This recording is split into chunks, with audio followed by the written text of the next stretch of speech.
Yeah, please, you have the floor now. Thank you very much. First of all, I'd like to thank Arab Organization for Human Rights and everyone here in the panel. Thank you for your words and even the support for the human rights in the world, especially in Gaza. Today, we are actually, the humanity is suffered for what is happening in Gaza, and no one actually can avoid that or can take no responsibility. We are all responsible to support the people of Gaza. Unfortunately, when I'm talking here, I am a person who is from the United Arab Emirates. And if I cover what is the United Arab Emirates has been doing since what happened in Gaza in October, it is really something shame that I have to talk about. But it is not something new in the United Arab Emirates because the government now used to be violence against the human rights.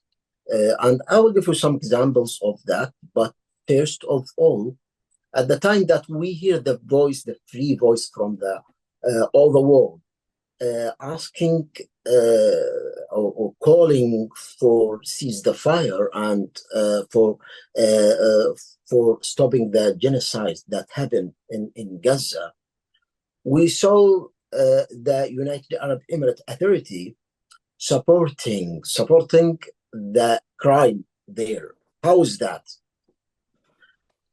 Last December, we heard about the bridge land comes from the United Arab Emirates to solve the problem in Israel, which has a problem actually in, as you know, the Red Sea, where they could not get what they want to get from that way.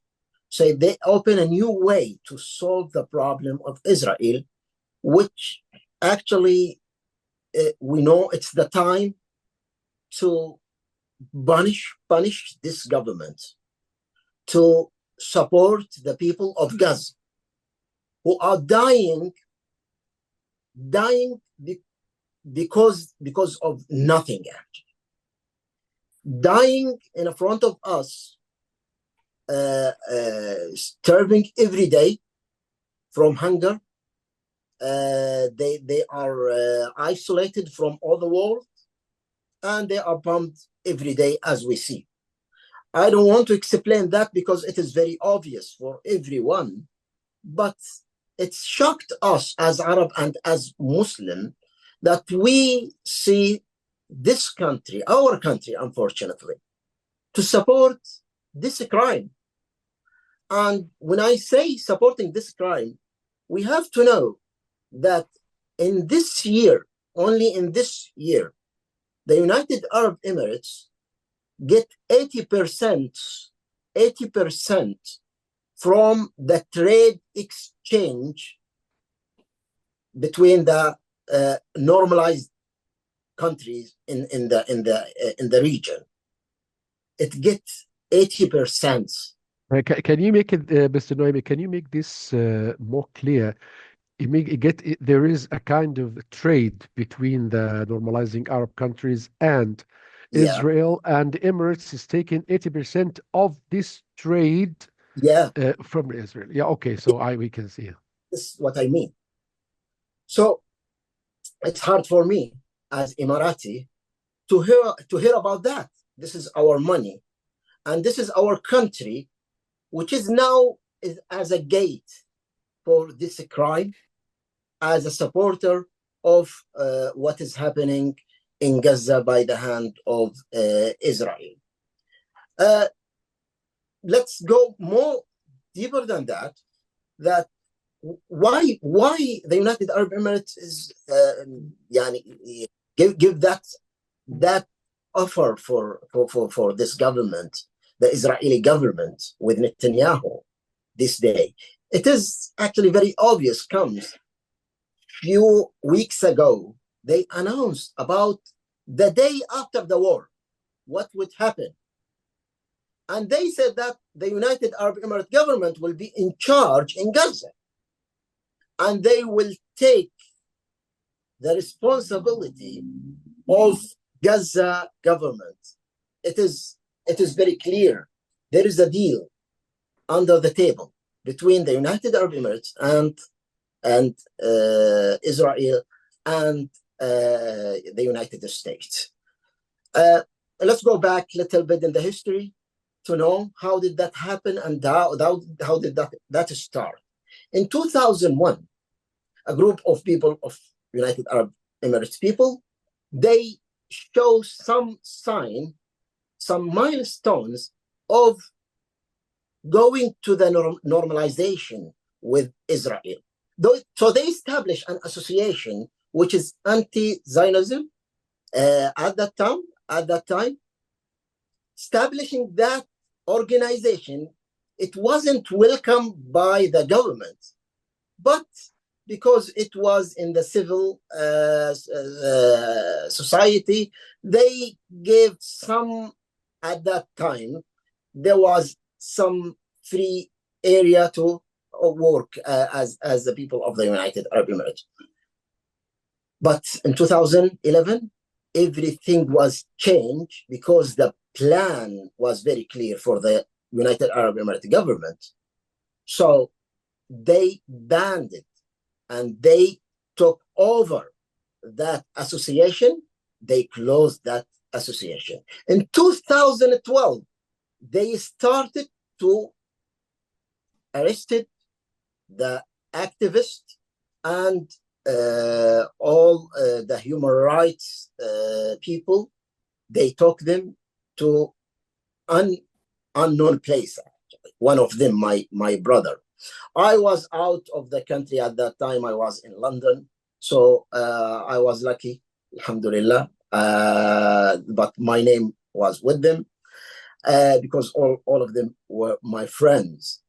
They were arrested, and they the